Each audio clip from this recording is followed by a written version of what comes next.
今日咧，我哋講一隻好 common，一隻非常之放諸天下而皆準都能夠 work 嘅一個礦物質。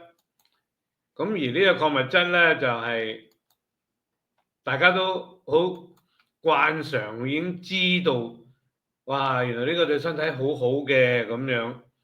咁呢個礦物質係咩嚟嘅咧？就係鋅。咁但係你話，喂，鋅冇咩咁特別噃，係咪？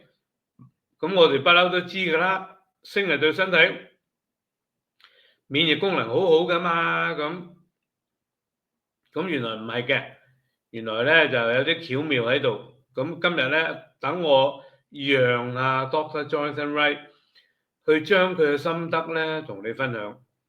佢呢個心得咧，老實講句，我成日都用呢個講法，就話江湖一點竅，説出嚟不值錢，唔講出嚟咧，一世都唔知。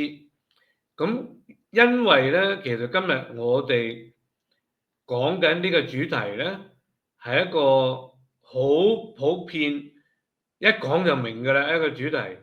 咁因此咧，我再加咗今日我喺我哋嘅課程入邊咧，加多咗一個 bonus。呢個 bonus 咧就犀利啦。咁咧就係Dr. Jonathan Wright 去話俾你聽，有10種每個家庭必備嘅，不管你話佢係呢個 herbal remedies 啊，或者係礦物質啊，或者營養補充品啊都好啦。呢10種咧，每個家庭都需要有。咁一陣咧，我就慢慢同你分享。OK，好啦，咁而家我哋要進入主題，介紹 Dr. Jonathan Wright 佢個經歷，我嘅學習背景，同埋我細神劈完食緊生菜，都係咁講。我哋而家講緊係啲自然健康嘅資訊，茶餘飯後噏下，唔係代表乜嘢。我係政府認可嘅醫生啊，所謂咩西醫啊，所發表嘅意見。因為咧，我哋一定要好清楚地同呢個範疇咧割席嘅。咁所以咧就割完席之後咧，咁我哋可以開始啦。咁就話乜嘢呢種礦物質能夠對抗普通感冒？嗱，首先我哋一定要講清楚，你知唔知傷風感冒係會死人？每一年死於傷風感冒嘅人咧，個數目係唔少嘅。但係如果係咁講嘅話，倒不如我又同你分享下我自己個人嘅狹窄嘅觀察範圍，令我知道由傷風感冒去死嗰啲人咧，全部都係死於呢個所謂現代醫學嘅醫療手段。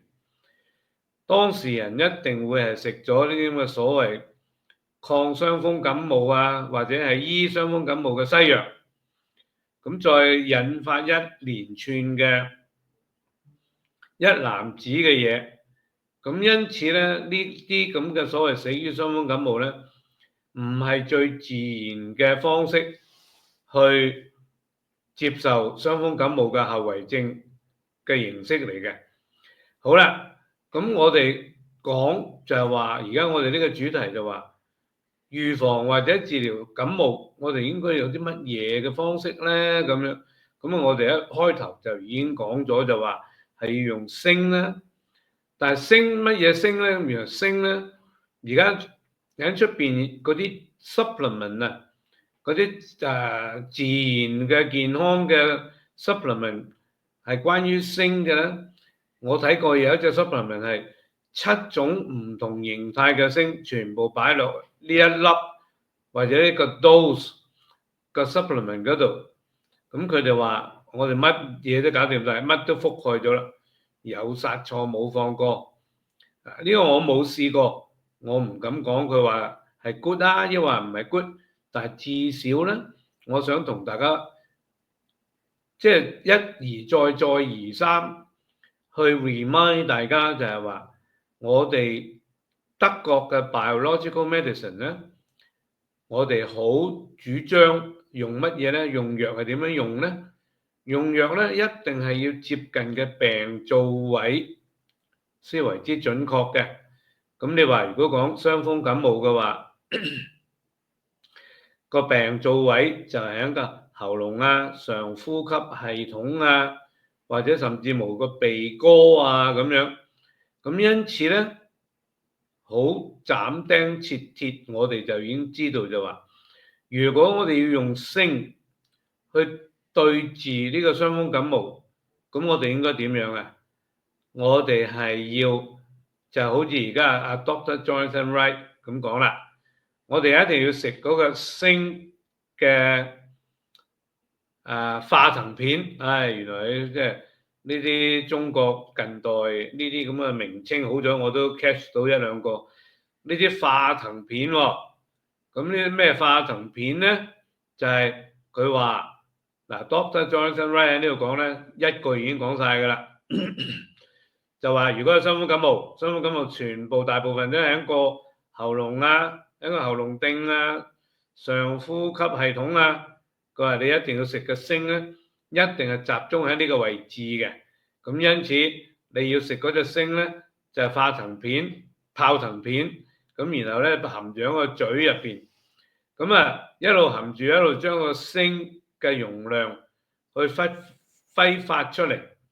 咁就令到個喉嚨上呼吸系統就係一個 ongoing 一個 constant 嘅時間 being exposed to 呢個鋅嘅威力。咁因此咧就會好快脆將呢啲咁嘅所謂傷風感冒就搞掂咗啦。咁因此嗱，呢個大前提咧，呢種治療方法係要用呢個鋅嘅泡騰片，放喺口腔同埋咽喉之中，迅速咁樣溶解。透過咁樣咧，就直接接觸到同埋亦都殺死到普通感冒嘅病毒。咁因此咧，Dr. Jonathan Wright 仲話咁樣就正啦。佢話就算老實講句，你含住咗好耐，仲有啲剩餘咗嘅物料嘅，你吞咗落去就變咗係你食咗鋅嘅營養補充品喎。咁咪一舉兩得啦咁樣。咁呢個鋅咧就能夠將你嘅感冒嘅時間咧縮短一半啦。OK，嗱呢個係個 key，呢個最重要嘅。咁跟住咧，Dr. Jonathan Wright 好中意揾佢呢個老友出嚟咧，係答佢呢個老友嘅名出嚟嘅。咁咧佢咧呢個Dr. Ananda。咁咧就係一個專家啦，當然係專係研究呢個鋅嘅泡騰片嘅效果會係點樣。嗱呢個文字上邊咧，咁大家可以睇到啦。咁就係話Dr. Ananda 佢咧亦都喺呢個內科醫學年鑑入邊，呢啲醫學嘅文獻入邊就發表咗佢對呢個鋅嘅泡騰片嘅觀察與臨床嘅經歷係點樣？咁結論咧就係嗱，佢不管點樣比較啊，點樣去 research 啊，咩成呢啲大家慢慢睇啦。咁然後咧佢話個結論咧就係話，整體嚟講咧，不管流鼻水啊、咳嗽啊、發燒啊諸如此類，個症狀嘅嚴重性咧，總係比唔用呢個泡騰片好得多嘅。唔用呢個泡騰片好得多，唔係，係比用呢個泡騰片嘅用呢個泡騰片咧個效果會好得多，唔用咧就差得遠。所以我突然間 catch 翻自己講呢句説話。OK，咁好啦，咁將個感冒嘅時間咧係縮短咗一半嘅。咁請大家慢慢去睇下呢啲文字之間呢個Doctor 佢做呢個實驗與觀察，所有啲好細微嘅係點樣去比較啊？呢樣嗰樣啊咁。口乾嘅程度啊，口腔嘅刺激啊，或者係個味覺嘅障礙啊，呢啲全部好細節咁樣去喺度比較緊，有食呢個泡騰片鋅嘅泡騰片同冇食鋅嘅泡騰片嘅分別喺邊度？咁咧當然啦，佢哋啲科學家就真係要 check 到咧，就用啲小朋友去做實驗啊，去做睇啊，去觀察啊，咁諸如此類。咁啊嗱，長話短説，呢啲其實我都冇乜興趣睇佢呢啲咁嘅所謂 scientific 嘅 research 嘅 report，因為我哋都知道佢走嘅方向係點。佢走嘅方向就係好簡單，就話只要你用鋅嘅泡騰片，你能夠將感冒嘅所謂時間、過程同埋嗰個難頂嘅程度係減到最多，減到最好嘅，就係咁解啫。我哋就需要知道呢啲。咁咧嗱，因為Dr. Jonathan Wright 亦都要講啦，不管你係用邊一種嘅鋅嘅形態，因為鋅嘅形態都好多種啦，好似我啱話齋，有一間維他命嘅公司用咗鋅嘅7種嘅形態去做咗隻 supplement 出嚟，咁咧跟住咧就其實來來去去嗱，佢呢啲係 supplement，就唔係攞嚟去醫傷風感冒嘅直接最重要嘅藥，咁因此咧佢計嚟計去嗰條數咧，只要一有傷風感冒開始出現嘅時候，個口就要含住呢個泡騰片，呢個鋅嘅泡騰片。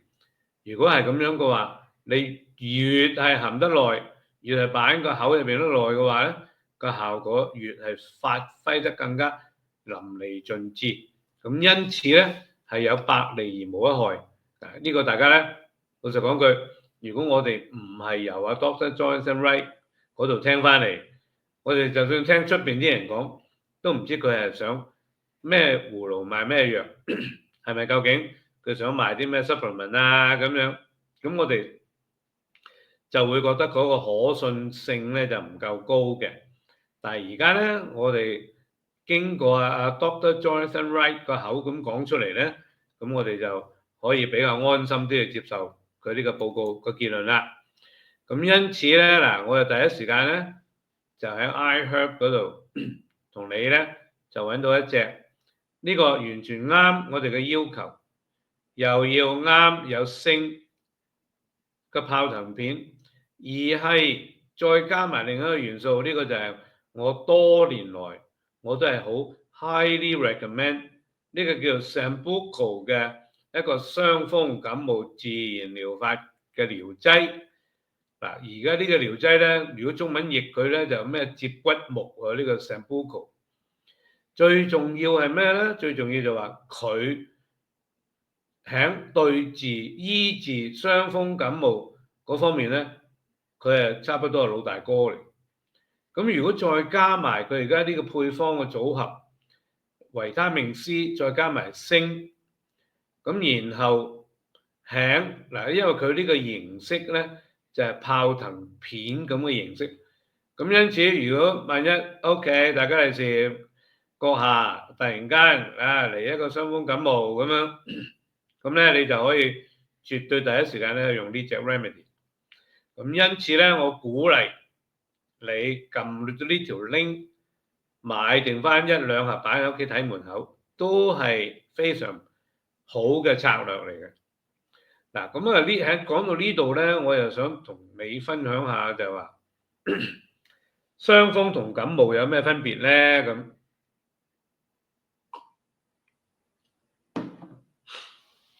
嗱，傷風咧就 cold 啦嚇，我哋傷風感冒我哋叫 cold and flu。傷風咧係有嘅，係一定係存在嘅。咁啊，傷風即係咩咧？即係等於我哋講話齋我着涼啊，我俾風吹到，我受到寒。我琴日走去飲茶嗰陣時咧，嗰間 restaurant 嗰個冷氣咧係兜頭兜路，一路係咁吹，一路係咁吹，吹到我飲完茶，跟住我就已經感覺到中咗招啦咁。嗱，呢啲咁嘅情況咧，唔係我作出嚟，而係確確實實喺出邊有好多環境係會令到一個人咧係着涼。我哋話避風如避箭，當自己嘅背脊後邊嗰啲風寒風，就算唔係寒風都好，就係熱風都好，咁樣吹埋嚟咧，吹住我哋個頭殼頂下邊，由風門啊、風府啊呢啲穴位喺我哋嘅頸嘅後邊係咁吹過嚟咧，你如果坐得耐咗咧，一定會 guarantee 中招嘅。咁所以不管係飲茶食肆，或者係坐巴士，或者甚至乎係坐地鐵，你哋大家一定要記住，就係話避風如避箭，後邊嚟嘅風咧，就好似啲箭咁走嚟同我哋搞我哋嘅。咁因此我哋一定要知道，你而家呢個年頭咧，尤其是而家準備進入呢個冬天啦，呢個年頭咧，你唔可以話手上冇咗條頸巾啊、絲巾啊，或者一頂有帽嘅風褸啊，嗰類嗰啲，呢啲係必要㗎啦。而家因此咧，你一定要識得點樣防範先。嗱，咁我哋頭先係講緊呢個受寒喎，呢個着涼喎，呢個係俾個風邪吹咗入去喺我哋嘅身體嘅體表。體表嘅意思咧，即係話喺我哋身體嘅外層嘅防禦空間嗰度 trap 咗喺嗰度。既然係咁樣嘅話咧，我哋嘅身體就會作出反應。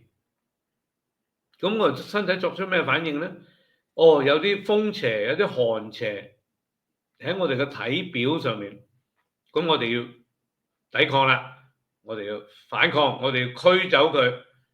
咁呢個驅走嘅過程咧，就係等於我哋平時講話，哎呀，我冷親啊，我傷風啊咁啦，傷於風 ，OK 可以接受啊 ，OK 咁好啦，咁因此咧個身體呢個抵禦功能咧就會產生發燒啦，個體溫會提升啦，去殺菌，要將所有嘅陽氣集中埋一齊。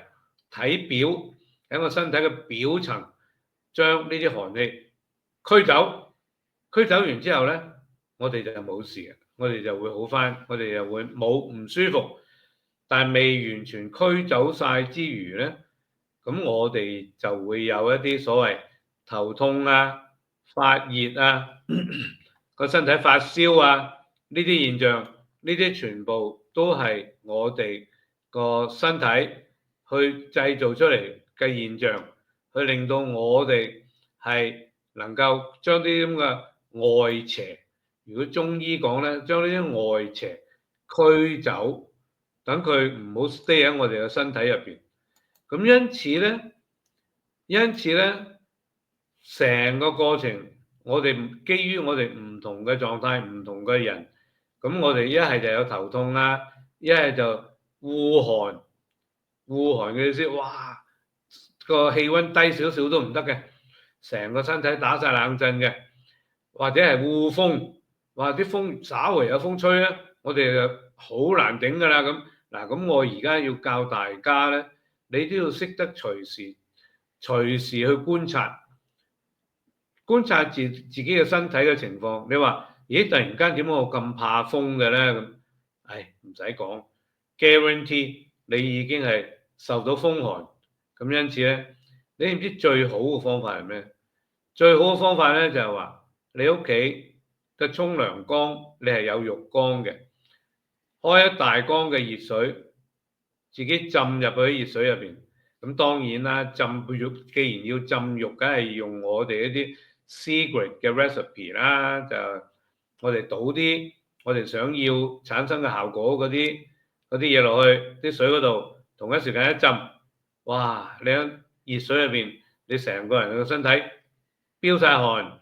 嗱，你飆汗你唔知嘅喎，浸緊嗰時，咁咧就浸完出嚟之後，仲係仍然繼續飆汗。喺嗰個狀態，你一定要揾條毛巾完全覆蓋好，摟住喺個身，唔好俾自己大家嘅事再受寒。因為當你一浸熱水浴嘅時候，再浸埋我哋要擺落去嗰啲 substance 嘅時候，你個毛孔係完全張開，你會個身體會將所有嗰啲寒邪、濕邪、風邪係排出體外。於此同時，你嘅身體去吸收翻你浸浴緊嗰陣時嗰啲水入邊有嘅 ingredients，去幫你能夠產生到一個非常和諧健康嘅狀態。咁因此浸浴咧係喺德國嘅自然療法醫學入邊係一個歐洲人嘅非常幾千年嘅傳統，係美容嘅傳統，亦都係健康嘅傳統。咁因此咧，當你下次換大屋嗰陣時，或者你裝修嗰陣時，我鼓勵你整翻個浴缸，唔好整個企缸，因為其實歐洲人佢哋唔單止係話用呢個作為一個 therapeutic 有治癒功能嘅舉動，而 also 佢哋係平時沖涼，其實歐洲人一路以來沖涼都係浸浴嘅，係啲美洲人咧，美洲文化貪快脆啊諸如此類先至整個花灑出嚟。咁其實花灑同浸浴嗰個健康嘅效果，或者我哋叫治癒嘅效果咧，係參天共地。咁所以咧就我鼓勵大家做多啲 bath 浸浴 ，OK？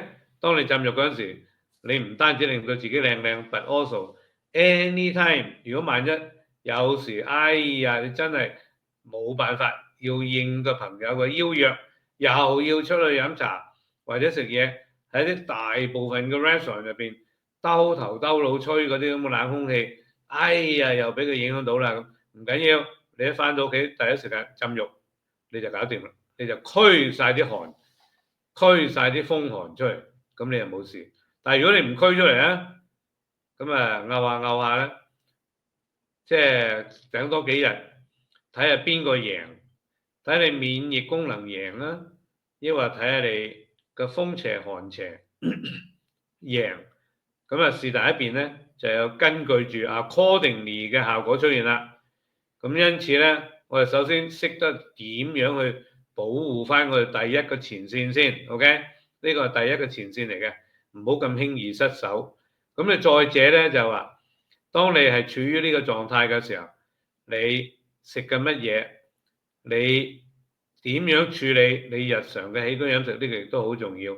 我不嬲都同我啲朋友們講，我話若果萬一你感覺到自己將會有傷風感冒嚟嘅時候咧，最好唔好食嘢，唔好用晒你個身嘅能量去消化啲食物，反而你要 reserve 翻你嘅，尤其是腸胃嘅能量。咁呢個所謂腸胃嘅能量咧，如果萬一你真係開始發燒啊，開始有呢個所謂嘅傷風感冒嘅症狀嘅時候咧，你都有足夠嘅能量幫你去抵禦。如果唔係嘅話，尤其是如果萬一你準備傷風感冒，跟住你又出去走去食 buffet，或者一餐食佢2-3個菠蘿包，咁你個腸胃一滯住喺度咧，你 guarantee 一定會發病，一定會出現呢個所謂傷風感冒嘅情況。咁因此咧，呢啲好簡單嘅常識，我要同你分享下，因為當你知道嘅時候同唔知嘅時候咧，個分別實在好大。OK， 好啦，跟住我再要補充另外一樣嘢。頭先我哋講起 cold and flu 啊嘛，咁 cold 咧就你受寒啊、受涼啊、俾風吹到啊、咩成啊，就有呢個咁嘅所謂傷風啦，傷於風嘅。咁感冒係咩嚟嘅咧？咁感冒咧就係一個最大嘅 controversy， 一個爭論點。但係我同大家而家要同你話俾你聽咧，就係感冒咧，傷風咧係細菌嘅炎症 bacterial infection， 而感冒咧就係 viral infection， 就係呢個過濾性病毒嘅發炎。過濾性病毒咧就唔可以話傳染到俾你嘅。過濾性病毒咧係一個人自己身體嘅新陳代謝率一路產生出嚟嘅所謂毒素嘅代謝啊，個身體排毒嘅現象啊，咁樣引致出嚟嘅一連串嘅所謂嘅病徵，其實呢啲唔係外來引致到你病嘅病徵，而係你嘅身體基於你嘅此時此地個新陳代謝產生出嚟嘅現象。咁因此咧，醫學嚟講，你話若果係細菌感染嘅現象或者發炎，當然你可以西醫嚟講就抌啲 antibiotic 落去，因為 antibiotic 係藥嗰啲抗生素咧就專係殺 bacteria， 係呢個 bacterial infection。但係如果你係 virus 呢個 viral infection， 或者你係呢個感冒，抌啲 antibiotic 落去咧係完全一啲好處一啲幫助都冇嘅。所以咧呢啲係要對症下藥，呢啲我哋一定要自己，始終我哋都要識得掌握到呢啲基本嘅概念。若果你話係感冒嘅話，咁即係點算啊？感冒就即係話你嘅身體自己 here and now 嘅新陳代謝產生出嚟嘅新陳代謝嘅廢物嘅垃圾，咁你應該點做咧？你一定要 by all means 做足任何嘅嘢，你要協助你嘅身體嘅免疫功能，最有效地去排送呢啲垃圾出嚟，去掃走呢啲垃圾。咁你嘅所謂嘅感冒咧嘅 symptoms 咧就會消失啦。咁因此唔係話要走去睇醫生抌啲 antibiotic 抗生素落去 for 一啲所謂感冒嘅現象。咁因此大家去到而家應該識得點樣去分辨傷風同感冒係乜嘢嚟嘅。OK， 咁因此咧嗱，另外一個再講深入少少嘅話題啦，就係話傷風，你會唔會傳染到你傷風啊？唔會嘅，所以傷風唔係傳染翻嚟，你唔能夠接咗一個人嘅傷風，咁啊引致到你傷風啦。呢個傷風，正如我開頭劈頭一句話齋，呢啲係基於周圍嘅環境嘅條件嘅影響，令到你會唔會受到風寒呢個寒邪、風邪諸如此類，係引致到你身體係被掣肘，咁呢啲就叫 cold， 呢個叫傷風。and then 再婆媽一次講個 flu 個感冒係你自己身體嘅新陳代謝產生出嚟嘅所謂症狀嘅。咁因此咧，大家好清晰地知道，其實你知唔知我成個疫情，當然啦，出街梗係要戴口罩啦，如果唔係俾人鬧到你飛起。咁但係我成個疫情咧，最主要咧，譬如喺我醫食會入邊啊，有朋友佢話：哎呀，佢中咗招啦，要嚟揾我咩成啊咁。你知唔知我完全冇戴口罩？就當然啦嚇，我唔係喺度拗頸啊，我唔係喺度懶咩嘢咁樣，而係我哋好清晰地知道傷風感冒係咪可以傳染到出嚟。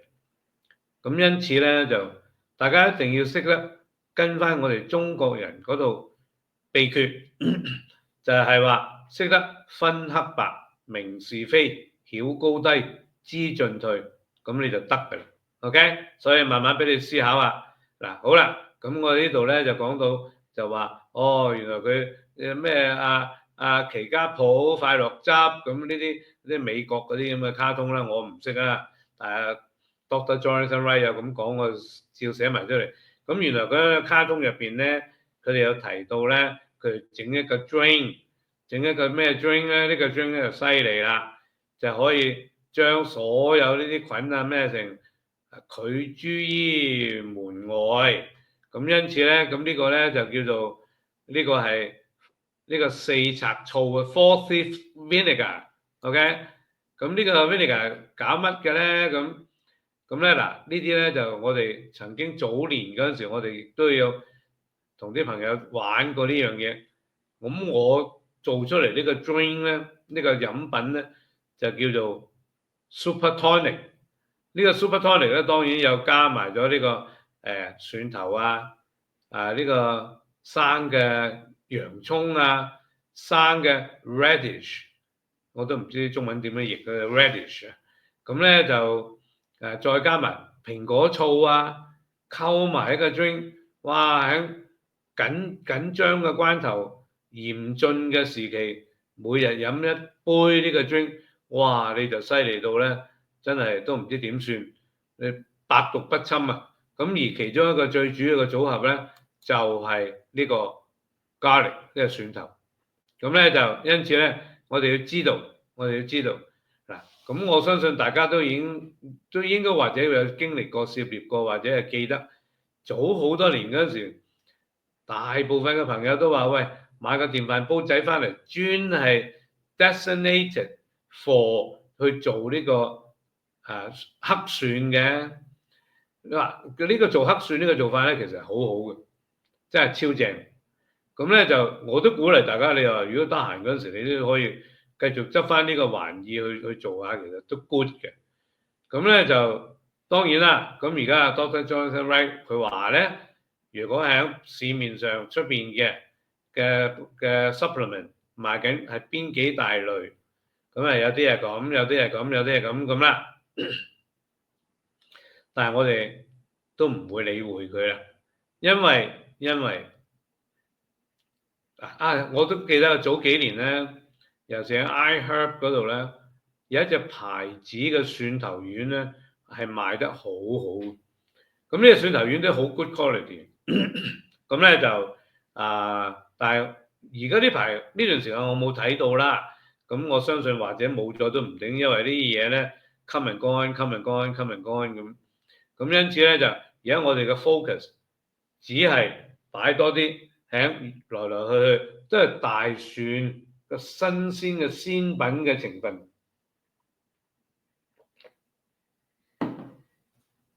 係大蒜。咁啊，即係我又咁講啦。咁想當年喺美國嗰陣時，即係做呢個餐館業巨頭，咁咧就係一個老細就山東人，佢哋屋企咧就同韓國人通婚嘅，諸如此類。咁咧就哇，佢哋食嗰啲蒜頭咧，真係初嗰陣時咧，我見到真係好晒嘴啦。但係整下，我又跟咗佢哋咁食喎，一啖生蒜，一啖饅頭，又覺得幾舒服，幾好喎。有一段時間我係咁樣食，咁咧就因此咧，蒜頭呢樣嘢咧，你一定唔可以掉以輕心，唔好唔關注。不管你用咩形式去食呢個蒜頭都好，甚至乎你好似我哋廣東人炒餸，一定要落薑葱蒜爆香個鑊，咁跟住先炒。不管你炒飯又好，炒菜又好，呢個都係一個非常好嘅做法嚟。OK， 咁因此咧喺文字上面等你慢慢去細嚼啦。呢個 Super Tonic 咧就係我想當年嗰時咁做出嚟俾啲老友們去試下。有生洋葱生蒜頭咁咧就有呢個生嘅 horseradish 嗱，呢個紅色嗰個咧就 horseradish， 辣到飛起嘅，但係個個咧一飲一啖落去咧，成個人特別醒神好多，立即醒晒。所以咧就同你哋分享下。咁好啦，跟住呢個咧就係一個 bonus， 而家由呢度打後咧就係一個 bonus。呢個 bonus 係咩咧？就Dr. Jonathan Wright 同埋佢個拍檔咧，就叫 Barry Bone， 咁草藥學高手嚟，咁因此咧佢哋兩位咧就不斷係大家互相研究。咁呢個 Barry Bone 咧佢亦都好多好好嘅information 嘅俾我哋。咁因此咧就而家我哋有10種呢個抗衰老嘅草藥。呢10種其實真係好勁。我覺得咧每人咧每個家庭咧應該真係入啲貨，每樣都擺住喺屋企，不管平時食與唔食都好，或者有時萬一大家有時真係需要用得着嗰陣時，至少都有喺度。咁長話短說，第一就呢個 Ginkgo 咧就我中文叫銀杏葉精華，呢個好犀利，呢個可以幫助啲人咧有呢個所謂老人痴呆啊、腦土退化症啊，都好有效、好有用。而 Ginkgo 咧，仲有另外一樣嘢好勁嘅咧，就係話佢能夠幫助我哋嘅身體嘅微循環啊，即係我哋嘅微循環咧去到最好嘅狀態，因為佢係走啲呢個末梢神經嗰個 level，咁因此佢唔單止個腦部嘅功能佢都能夠幫助到 ，but also 佢喺我哋四隻手唔係兩個手兩個腳嗰度嗰啲末梢神經啊，亦都好有幫助。如果譬如話有咩靜脈曲張啊，或者係兩隻手兩隻腳手指麻痹啊，或者係任何末梢神經嘅血液循環唔夠嘅話咧，呢個 Ginkgo 銀杏葉精華係 No.1 首選嚟 ，OK， 所以呢個係超正。好啊，另外一個叫呢個薑黃素啦 ，turmeric 啦，呢個薑黃素就係用於好多印度嘅咖喱嘅配搭嘅配方上邊咧，一定有佢喺度啦。咁而呢個薑黃素亦都係非常勁，可以處理、矯正、醫治呢個老人痴呆症嘅一啲全天然、超有效又超平嘅物料嚟。OK， 所以呢啲咧嗱，因此大家有時唔知食乜嘢咧，食下咖喱都係超正。咁啊，而你知啦，咖喱印度就最係 trademark 啦。咁馬來西亞咖喱啊，東南亞嘅咖喱，你知唔知各有各嘅配方 ？Nevertheless， 每一個配方都有呢個薑黃素喺度嘅，但只不過咧食起上嚟嘅味道咧，馬來西亞咖喱又唔一樣，印度咖喱又唔一樣。咁你話斯里蘭卡咖喱又唔一樣。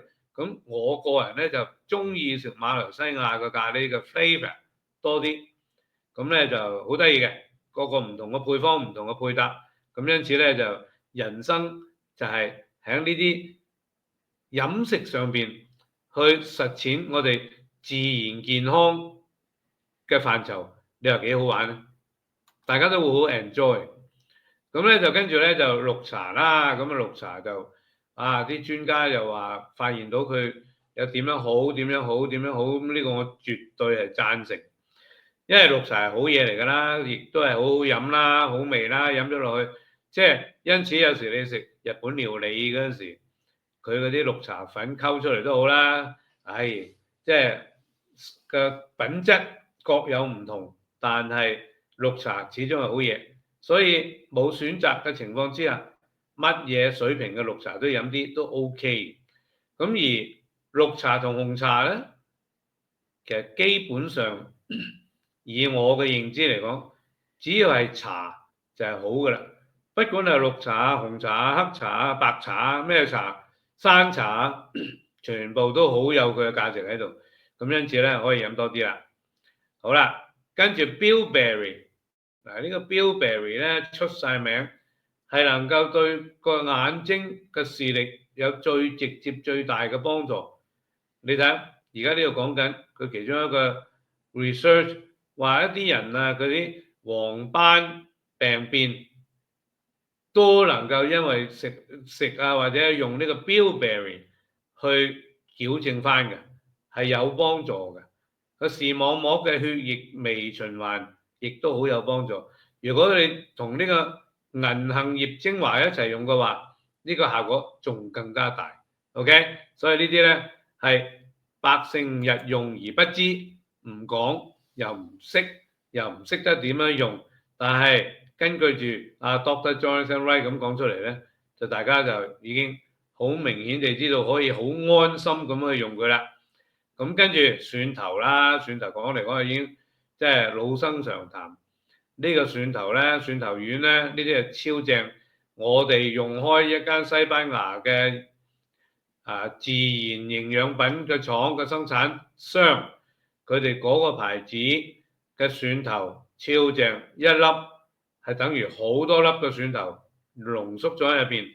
咁咧，佢哋仲話你擺落口當糖咁咬開佢，哇！你一咬開佢嗰時，嗰啲蒜頭，嗰啲辣嘅蒜頭嘅 factor 咧，哇！辣到你個口都閉埋。咁但係我哋知道啊，咁啊 good 啦，我哋間唔中咬佢一兩粒，我哋會吸收到好多蒜頭素。咁因此咧就呢個咧非常好嘅超級營養品啊 ，OK， 對心血管啊咩成係好有幫助。仲有另外一樣嘢就係話，如果你咁唔好彩俾啲西醫呃咗，要你食呢個咩高血壓嘅藥啊、膽固醇嘅藥啊嗰啲咧，如果你食呢個蒜頭丸咧，你會將嗰啲西藥嘅效果仲更加好多倍擴大嘅。因為如果你食蒜頭，你根本你嘅血液循環，你嘅血管就暢通，你嘅身體咩鬼嘢血壓啊，阻住個血管嗰啲因素啊，或者係所謂膽固醇啊，咩成個因素，因為 because 你食咗蒜頭丸，你就已經搞掂，你係無需要再食啲西藥，你再 keep 住慣常地食緊嘅西藥落去嘅同時，你又食蒜頭丸嘅話咧，個西藥嗰啲效力會更加好多倍咁現喺你身上，咁因此咧，你係應該要小心嘅 ，OK？咁好啦，咁跟住就菩提子精華，我哋好多年前咧就成日都訂，因為有一隻好好嘅牌子嘅菩提子嘅精華，咁咧呢個咧真係等於你飲咗好多紅酒落去，吸收到呢個菩提子嘅精華，引致到你嘅血管啊、心臟啊都係處於一個最優質嘅狀態，咁所以唔係講笑嘅。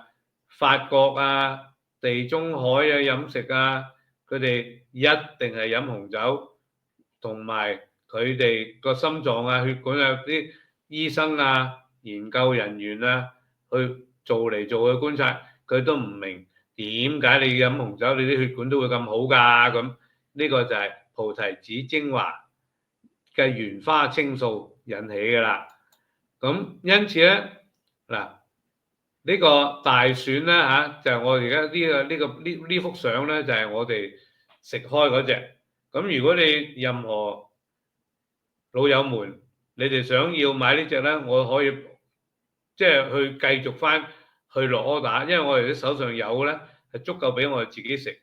如果你任何一位有興趣咩成，咁我就會夾一夾埋個 order 一次過訂，因為我暫時咧我就冇同佢落 order 訂呢個。蒜頭丸嘅，咁但係我哋過往咧買咗好多人食咗好有效，咁因此咧咁啊，你哋大家如果有需要，你話俾我聽。咁另外咧就山楂啦，咁山楂咧，我相信你大家每一位細個嗰陣時，我哋啲長輩啊、阿 grandmum 啊，山楂麥芽你都飲唔少嘅，應該係。嗱，山楂咧係超級嘅好嘢，甚至乎西方個學者個草藥學家都認為呢個山楂對個心臟嘅組織咧係非常有幫助。衰老心臟嘅護士嚟嘅，咁因此咧，我哋絕對鼓勵任何情況之下你食多啲山楂係好嘅，不管係鮮品或者係乾品。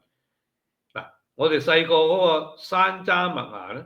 山楂咧就出晒名係消化啲蛋白質，麥芽咧就出晒名係消化啲碳水化合物。咁所以我哋細個嗰陣時，我哋阿 grandmum 啊煲俾我哋飲又好飲喎，又甜甜酸酸咁都唔知幾好飲。咁咧呢個山楂咧就會幫我哋可以好有效地消化晒一啲我哋消化唔到嘅食物嘅累積物。咁因此咧飲完佢冇幾耐咧，個胃口又開啦，咁因此咧就有胃氣則生，無胃氣則死。咁呢個山楂咧，我絕對鼓勵任何人用任何形式，不管整啲山楂嘅甜品、美食、食山楂餅，咁咧就超正嘅。我鼓勵你大家一定要食多啲，咁咧就會對個身體咧有百利而無一害。咁啊人參咧有分咗高麗參啊，同埋我哋中國人嘅人參啊咁。人參係非常好嘅嘢嚟，佢會提升一個人嘅免疫功能啊，整體嘅底氣係會提升。咁但係我想提醒下大家咧，就我成日都有一個故事啊，就係話啲孝子賢孫咧，見到啲父母啊年邁啦，咁啊買條高麗參俾佢醒下佢啦，咁咧就貴嘢嚟㗎嘛，代表孝心。但係點知原來嗰條咁嘅高麗參咧就唔係補陽氣，係滋陰嘅。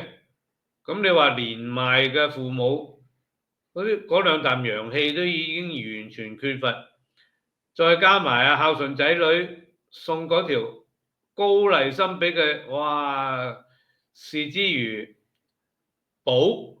咁跟住咧就燉咗嚟飲，飲完之後咧，大家嚟試個身體仲走下坡。點解咧？因為呢啲高麗參啊、人參係同你滋陰，唔係同你補陽氣。上咗年紀嘅人們個個都需要補陽氣，因為陰陽大家互相相對。如果你係陽氣唔夠，你再滋陰嘅話，你嘅陰就越嚟越多，你嘅陽氣相對地更加少，咁就唔係咁好嘅啦。咁因此咧，食高麗參之餘，我哋都要比較有個認知，小心啲。咁咧就好啦，跟住另外呢兩種咧，點樣排第一、第二咧？一種咧就紫錐花，紫錐花就係菊花類嘅 herbs 嘅草藥，西方草藥。Echinacea 呢個 Echinacea 犀利啦，係好多嘅症狀啊，都能夠用得到佢。佢最主要咧，佢係增強翻我哋嘅免疫功能。呢個咧好普遍地可以隨時買到，咁因此咧就呢個我鼓勵你，大家屋企都放一樽喺度。咁跟住五味子啊，冇諗過我哋中藥個五味子呢個係攞嚟補翻個腎啊，但係除咗補腎之外咧，五味子有好多好嘅用途，因為佢係酸嘅。我喺屋企都用五味子嚟浸酒，浸咗酒咧，我就係飲佢嗰隻酒，即係淨係有五味子喺入邊。咁呢個又補腎啊，又排肝毒啊，有好多非常好嘅好處。咁咧，因此咧，呢個你都需要關注，要知道，至少要認識到。咁因此咧 ，Dr. Jonathan Wright 就話：佢話呢啲咧就唔會令到你刀槍不入嘅，只不過係你能夠 keep 住，永遠都係 keep 住最好嘅狀態。咁一路咁樣一路成長落去，咁你嘅生活嘅質素又會好。咁因此咧就感覺良好嘅時候咧，生活就更加好。咁一路去到老年都係繼續好咁樣。咁因此咧，佢話呢個咧就係我所謂嘅叫抗衰老啦。咁啊，Dr. Jonathan 當然係非常好有心啦。咁我就不斷都係講緊就話，你要健康，你要長壽，你要一定要由最 basic square one 最 basic 開始咩啊？就係你飲食一定要食好嘢。OK， 健康嘅嘢，有營養嘅嘢，唔係代表貴嘢，唔係代表奢侈，而係你要腳踏實地食一啲好嘅嘢。而呢個紐西蘭100%冇荷爾蒙嘅草飼牛肉，我話俾你聽，每日食少少，你唔需要食多，價錢唔貴，你吸收得係最好嘅蛋白質。航空母艦都係由呢啲最實質嘅物料去組成。如果你話你想將你嘅身體建成一隻航空母艦咁樣，但係我食粒大豆啦呢粒豆大啲，我同你分享啦，咁嗰啲咧就真係唔該，真係另外一回事嚟嘅。咁咧就玉米胚芽粉啦，永遠我都要 remind 大家，高科技養生鐵三角玉米胚芽粉入到你身體入邊，變成咗 oxygen 同埋呢個水分，冇嘢環保得過咁樣，冇嘢最實質最 powerful 過呢樣嘢。而呢個玉米胚芽粉仲係好平，我自己覺得係好平啊。雖然佢係大陸產品，幾年前我睇都唔睇，直情係真係唔使指意我睺。但係而家我改觀啦，人咧就貴在咩咧？就你保持住一個中立同埋開放嘅態度，唔好睇死一樣嘢。我哋講英文入邊咧有句説話就話 ，Every dog has its day，每一隻狗都有佢自己幾幾時可以見得人嗰一日㗎，咁因此咧就呢個係其中一樣。咁因此咧呢3隻我每晚嗱一陣我同你分享完之後咧，我就落去咧就會食呢3隻。但係我今日呢排咧我就會食綠色嘅玉米胚芽粉同埋藍色呢個骨膠原比較多啲。咁啊高科技接地氣咧，如果你能夠 afford 到嘅話咧，我就絕對提議你屋企要擺一部呢部腳機喺度。呢部腳機咧，我認為最重要其中一個功能就係佢能夠將你嘅身體嘅 temperature， 你用緊嗰時佢同你提升。你每日個身體嘅 temperature 提升咧，你就封咗蝕本門，你唔會有啲乜嘢突然間 one day 突然間又話被發現乜嗰啲，永遠唔會，因為只要你用一啲咁有效嘅方法將你嘅身體嘅 temperature 提高嘅話咧，咩菌都冇。OK， 你嘅身體嘅細胞會處於一個最健康嘅狀態成長。再者就係呢部機有2個 frequency， 一就 PEMF， 一個就係呢個 terahertz。呢2種 frequency 幫你封晒蝕本門不得已，同埋非常積極去進取，同你謀求最好嘅健康嘅水平。如果你能夠買得到，有機會買嘅話，我會 highly recommend 第一時間唔好等。因為如果你遲又買早又買，點解唔早啲買，投資落自己嘅身體健康嗰度？咁咧就呢個 light wave 嘅光波貼片咧就係犀利，又係一個高科技養生嘅鐵三角其中一環。呢個貼片咧就犀利得好緊要，無數咁多嘅治癒個案，咁咧就值得你關注，慢慢你研究睇一睇。呢啲我呢3樣咧，全部由個心出發，驚死你唔夠健康，驚死你唔夠好，所以咧請你盡量去掌握去把握。OK， 咁因此咧就到呢度，請問大家有冇啲咩問題啊？我可以同你補充下，諸如此類啊。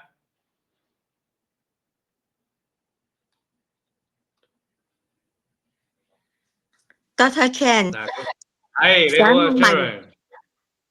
喺嗰個依個文獻嗰度咧，有提供話安慰劑。咁安慰劑係指啲乜嘢嘅劑，還是係普通一粒維他命丸啊？佢哋咧就好抵死嘅，嗰啲科學嘅實驗咧就會用2組唔同嘅方式去 compare。咁咧一組咧當然係嗰個 subject 啦，想要 find out 啊，想要研究啊嗰個 subject 啦。咁另外一個 group 咧就俾嗰啲假嘢，即係俾啲假嘢佢，等啲參與者以為佢自己有可能佢係食緊一啲，譬如話我哋而家喺度 test 緊呢個鋅呢個，咁 A 嗰組咧就係用真正嘅鋅去俾佢食，睇佢有咩反應。而相對比較嗰組咧，就完全俾啲假嘢，俾一粒等到佢哋覺得自己係食緊鋅啦咁樣，咁去比較，咁樣攞翻嚟呢個互相之間嘅數據去互相 compare 咧，就能夠最徹底反映到嘅真相。咁因此呢個安慰劑嘅英文咧叫 placebo。placebo 咧就係任何嘅假嘢，等啲人呃咗佢哋嘅 psychological 嘅 awareness 嗰樣，咁等佢以為佢自己都食緊，其實咧原來冇食到嘅咁樣，咁攞嚟做互相嘅比較。所以佢可以係任何嘢㗎，任何整到佢係似一粒咩成或者似 original 本來要 test 嗰個 object 嗰啲嘢咁樣，咁呢啲科學實驗嗰啲咧都係咁樣，不過係好事嚟嘅，咁咧會準確好多嘅。係你剛才咧一開始講話個鋅嘅呢個泡層片。泡層片係咪頭先係你話喺 iHerbs 嗰度賣嗰啲 blueberry 加維他命 C 啊嗰啲嚟㗎？係啦。咁另外嗰個另外你睇下喺唔喺度啊？而家等緊嘅畫面出現，暫時都見唔到，暫時都係漆黑一片。嗱，唔緊要，我讀翻嗰個名俾你聽啊。好啊。OK，嗱，你聽住咯喎，好， OSCILLOCCINUM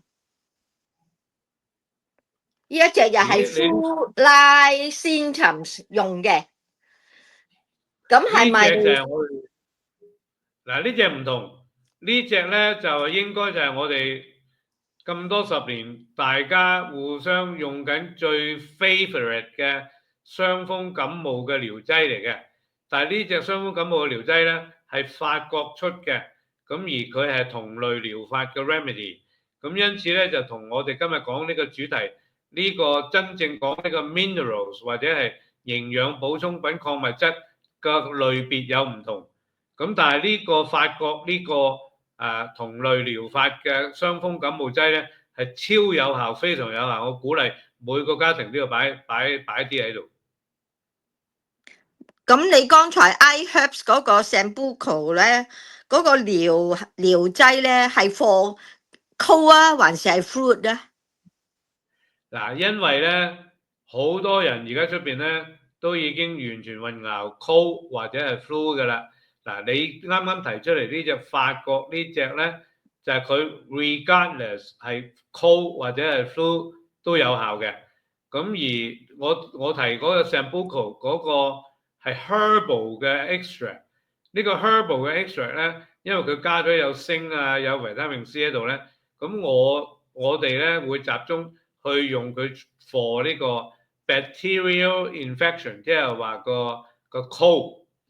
因為如果個 flu 嘅話咧，嗱佢呢隻 Sambuco 都能夠幫助到 flu 嘅，因為佢會係令到個身體嘅免疫功能加強，只要加強佢就話就唔理佢係 cold or flu 都已經有效㗎啦。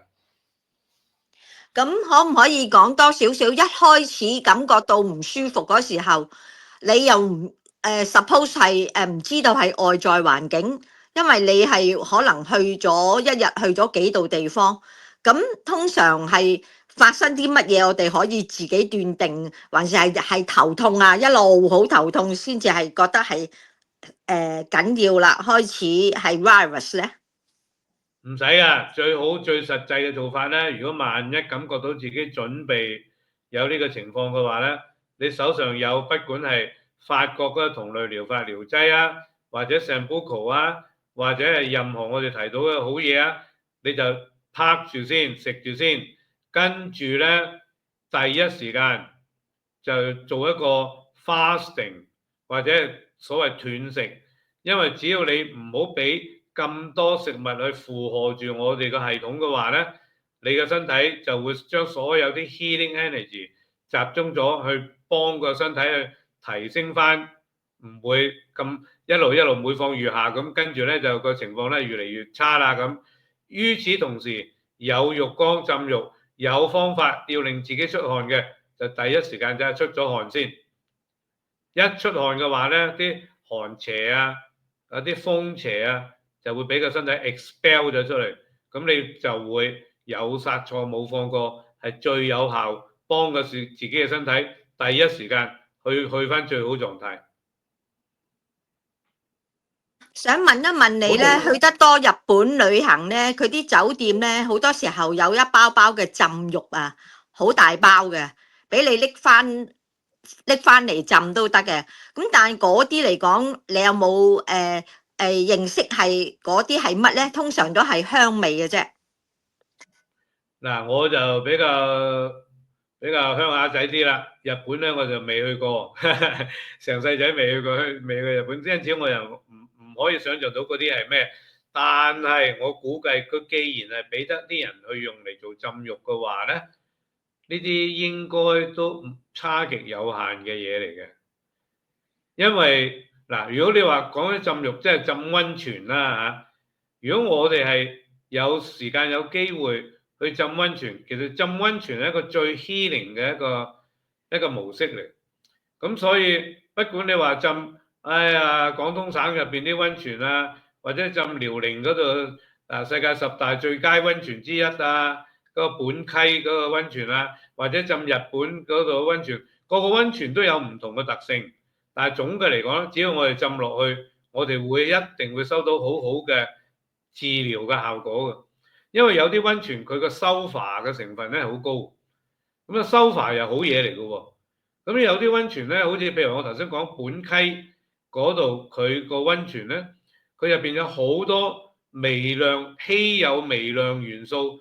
咁總之你浸落去，你揾個皮膚去吸收嘅話咧，就好多療效喺嗰度可以出現到。